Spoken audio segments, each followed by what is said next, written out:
R.I.P. Mercy Keino. I looked at Faith, the sister. I was told the Dean of Men was looking for me. So I went to the men's dorm. I was wondering, what is it? What have I done that the Dean of Men is calling me? There are certain people who have testified, and I would feel that they actually say the truth. I slapped like 3 slaps. Yani, okay, siwezi count. Several slaps. Yeah, several slaps at me.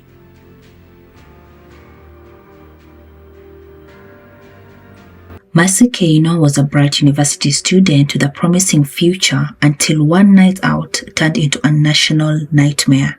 In this Dark Echoes crime documentary, we dive deep into her mysterious death, explore the tangled web of high society, forensic failures, and political silence that continues to haunt Kenya.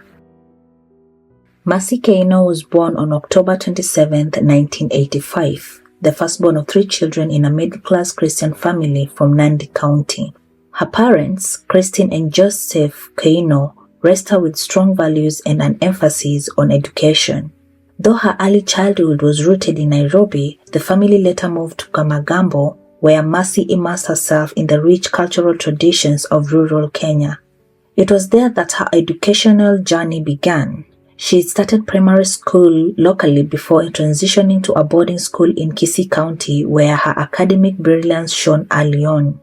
After excelling in her KCPE, Mercy earned a spot at the prestigious Kenya High School, an institution synonymous with academic excellence and privilege.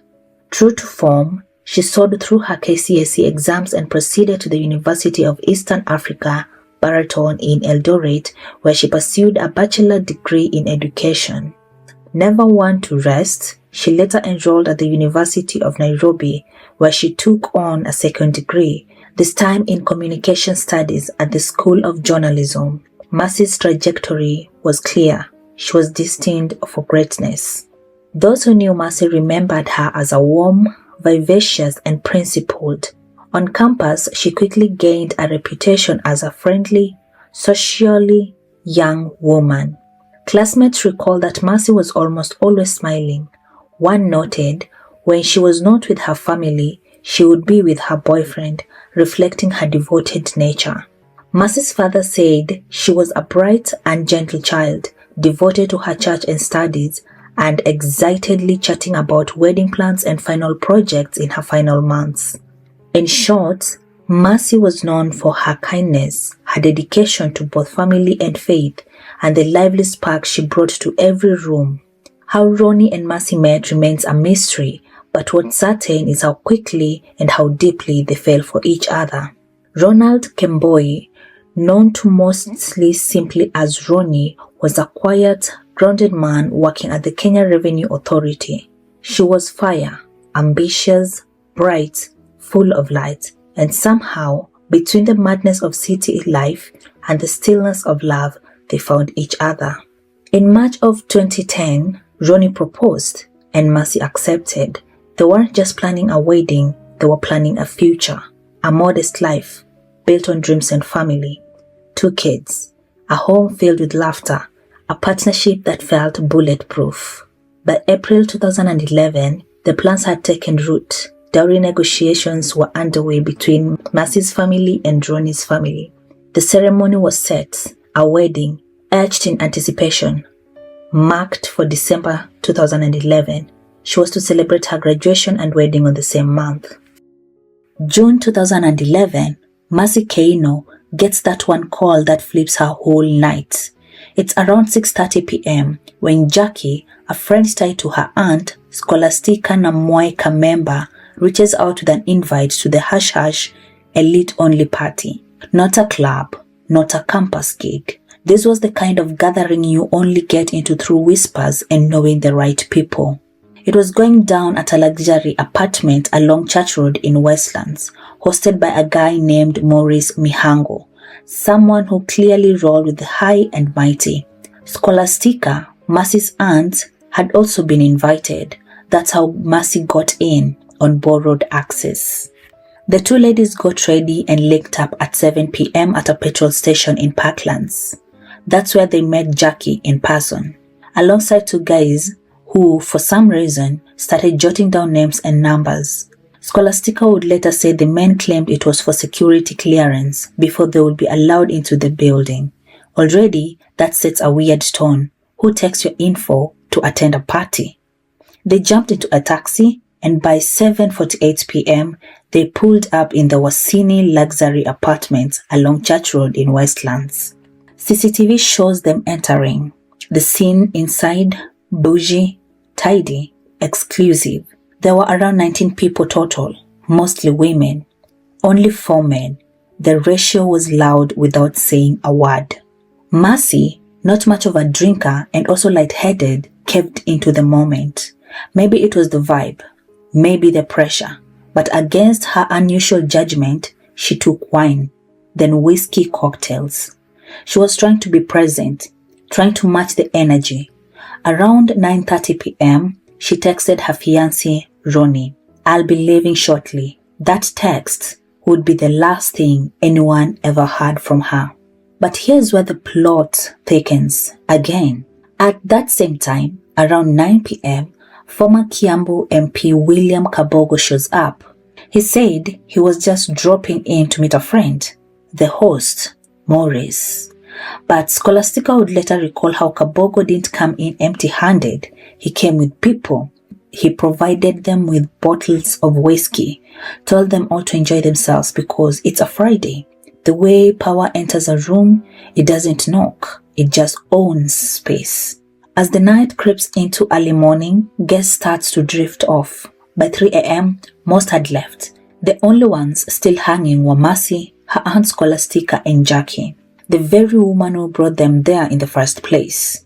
That small group then headed upstairs into one of these private apartments.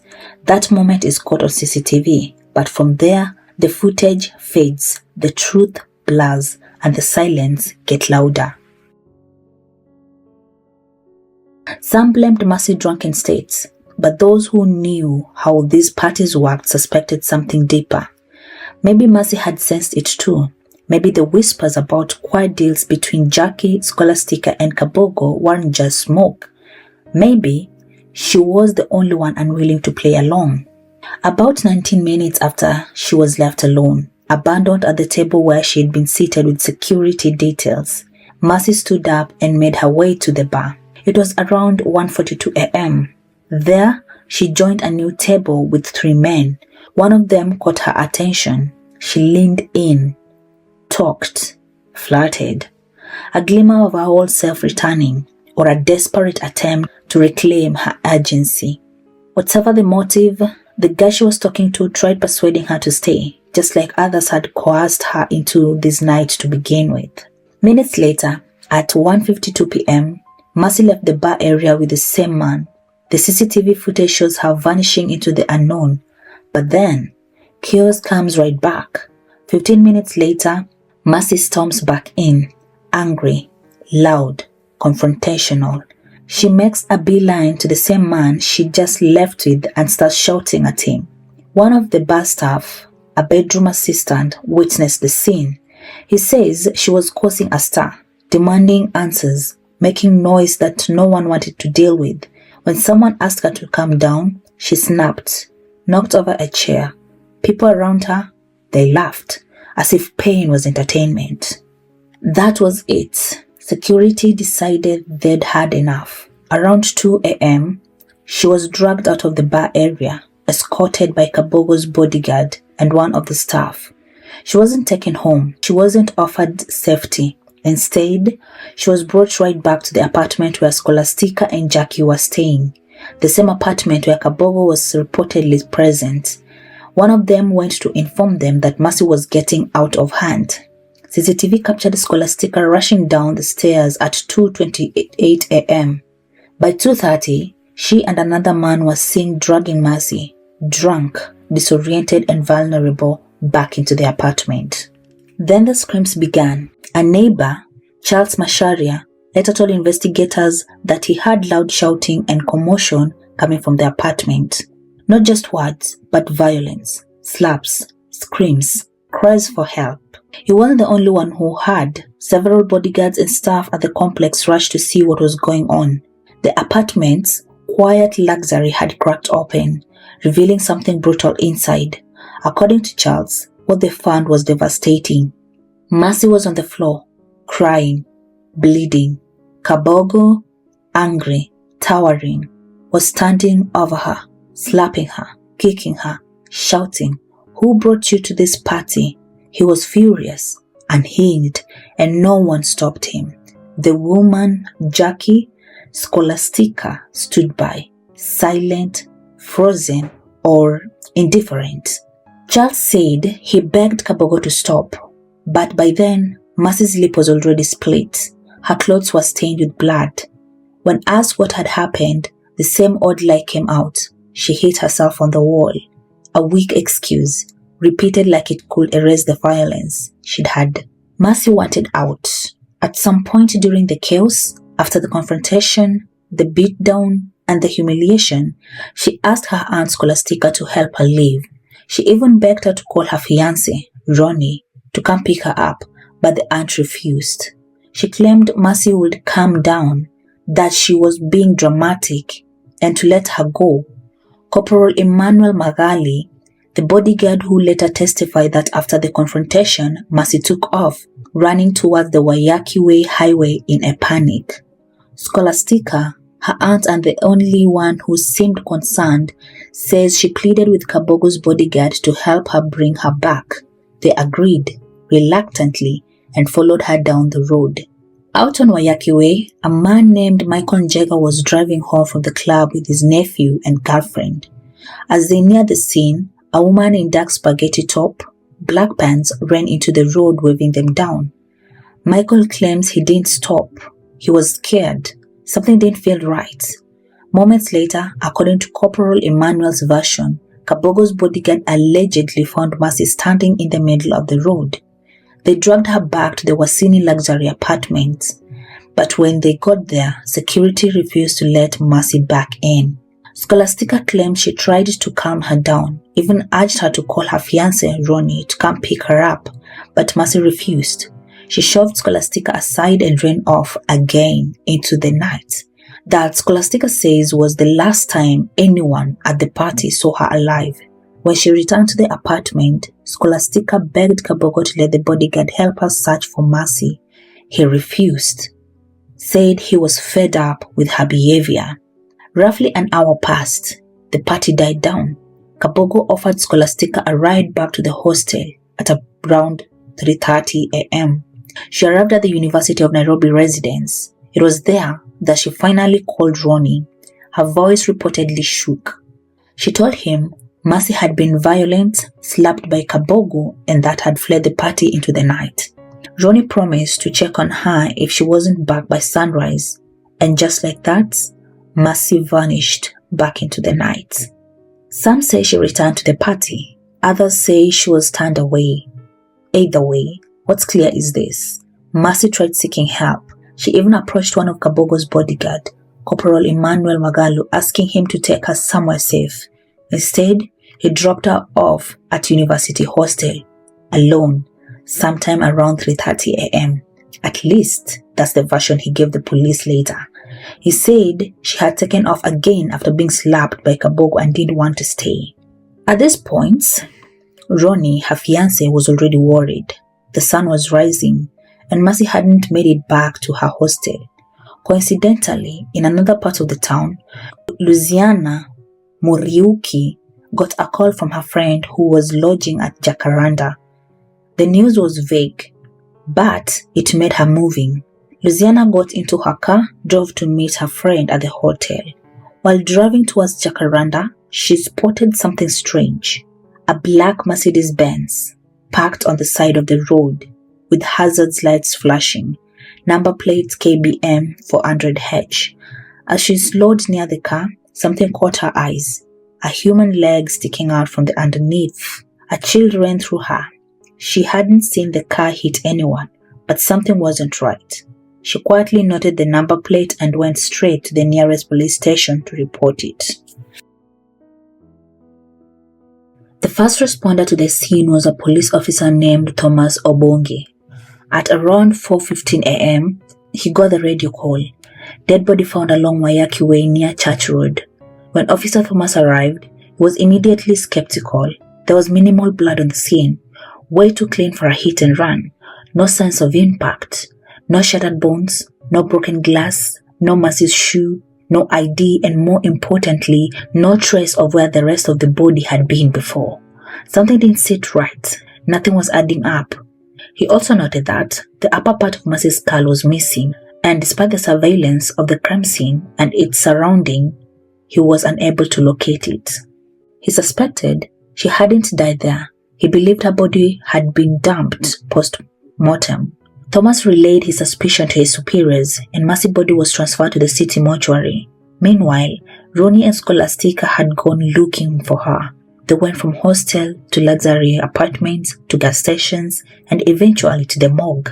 There, they found her, lifeless. He was broken.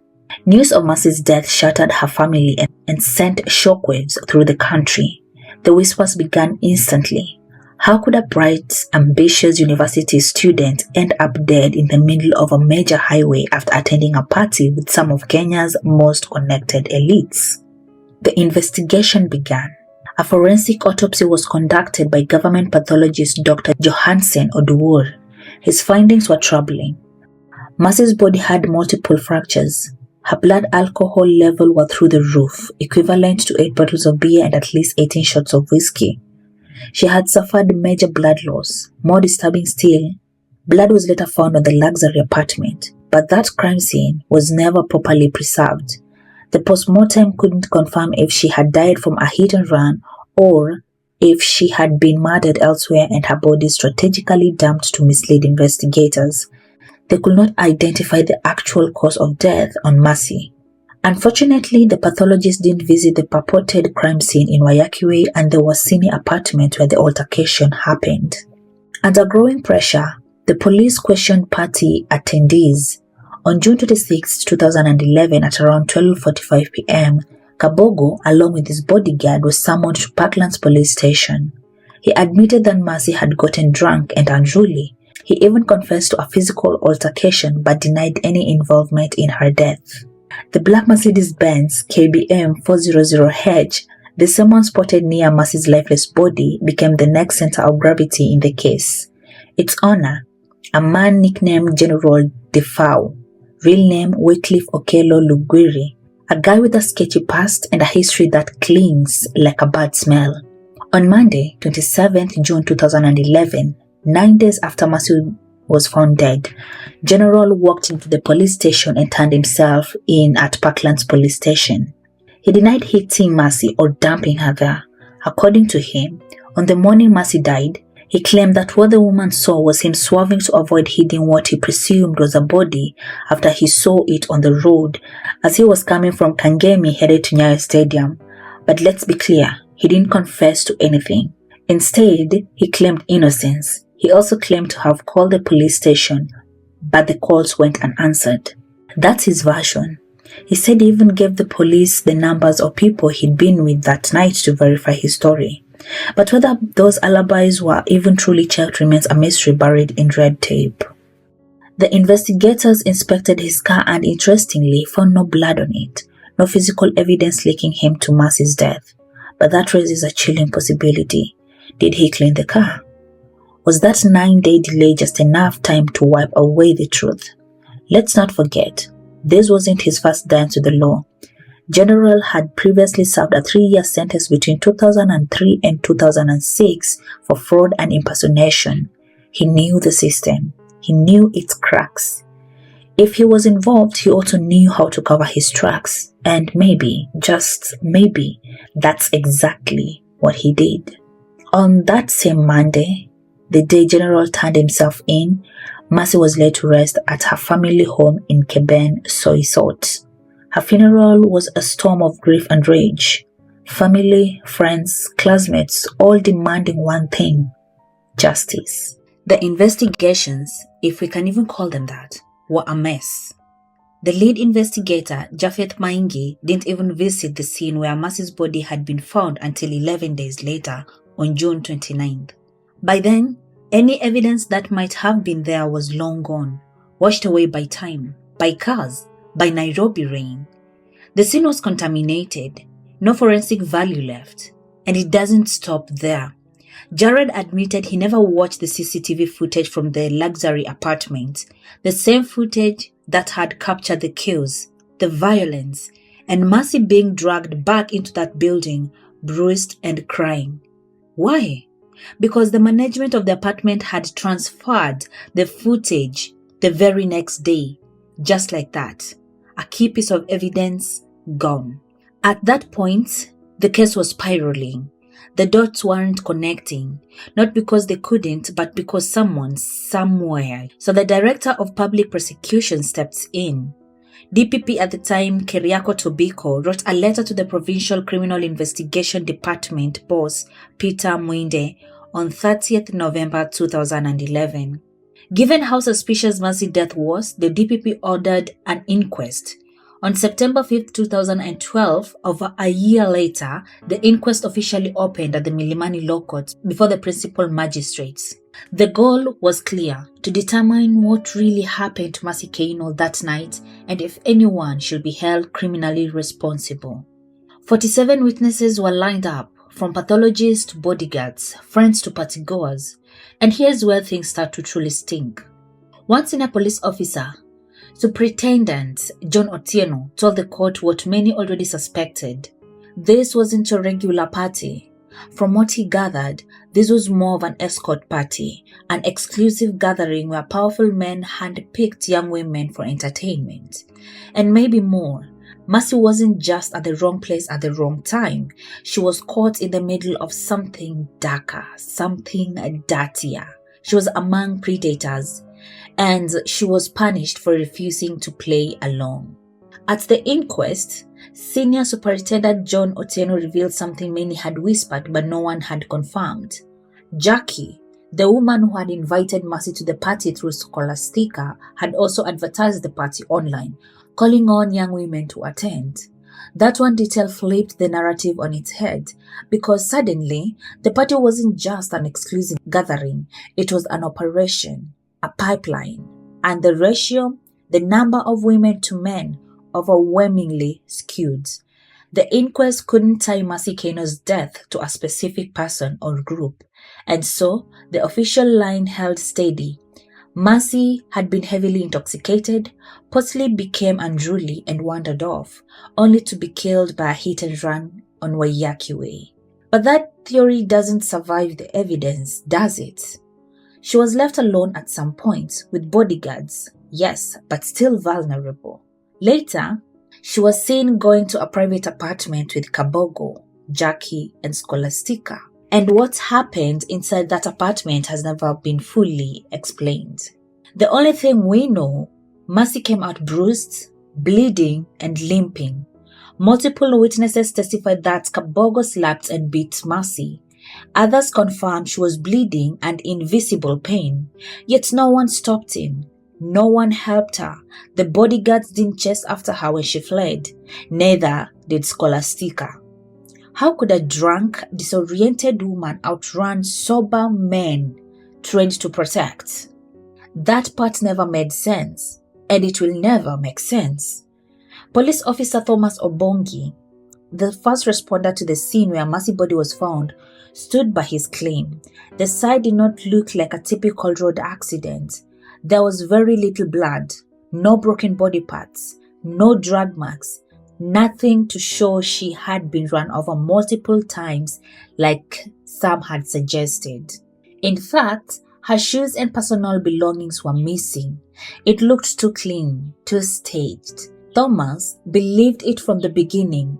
Mercy had been killed elsewhere and dumped on that road like a secret that needed burying. Even the government pathologist, Dr. Johansen Odiwar, couldn't give a clear conclusion.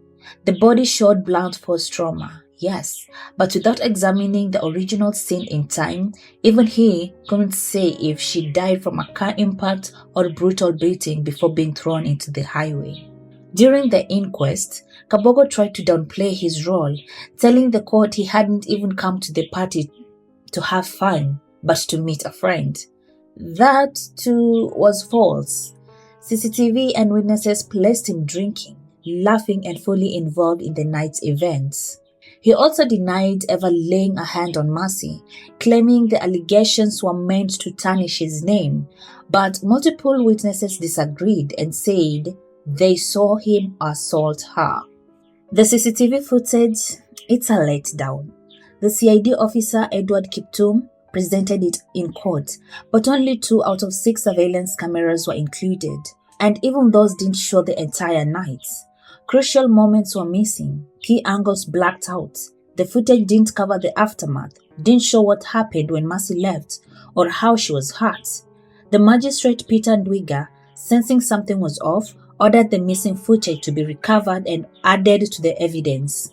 But it was too late. Footage like that doesn't vanish by accident.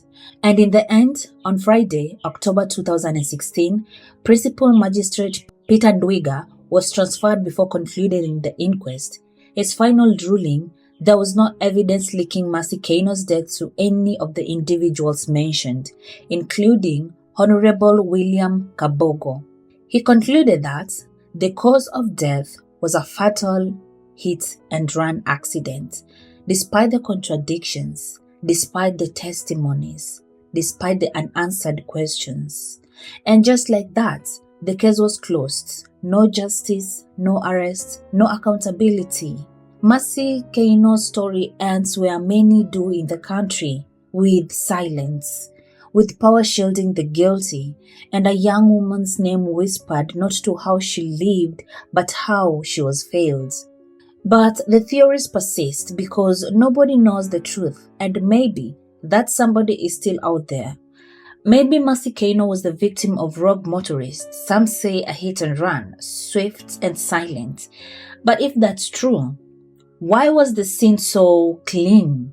Barely a drop of blood, no skid marks, no shattered glasses. It feels staged. Or perhaps it really was an accident of a different kind, dumped off by the very people paid to keep her safe. Bodyguards, security teams, even her aunt, Scholastica. They saw her stumble, they heard her cries, and still they left her to fend for herself in the dark. One thing for certain, Mercy didn't deserve this. Inviting her to a party you know will end badly isn't hospitality, it's negligence. And when she was vulnerable, that negligence became something far more sinister. What do you think happened to Mercy Keino? Drop your theories in the comments below. Let's break the silence together. From all of us at Dark Echoes, we send our deepest condolences to Mercy's family and loved ones. We hope they find the truth and finally some measures of peace. If you believe justice shouldn't die on a lonely highway, subscribe and ring the bell, because the fight for answers doesn't end here. Until next time, stay curious, stay vigilant, and always drink responsibly. Rest in power, Mercy Keino. You're gone, but not forgotten.